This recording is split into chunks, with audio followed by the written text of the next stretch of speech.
Hi, good afternoon everyone. We are here now in the road.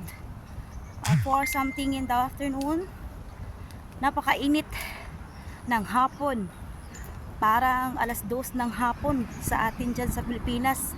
Ang tirik pa ng araw. Ayan po. Nag-uumpisa na naman ang inyong lingkod na magkwento sa buhay ng may buhay.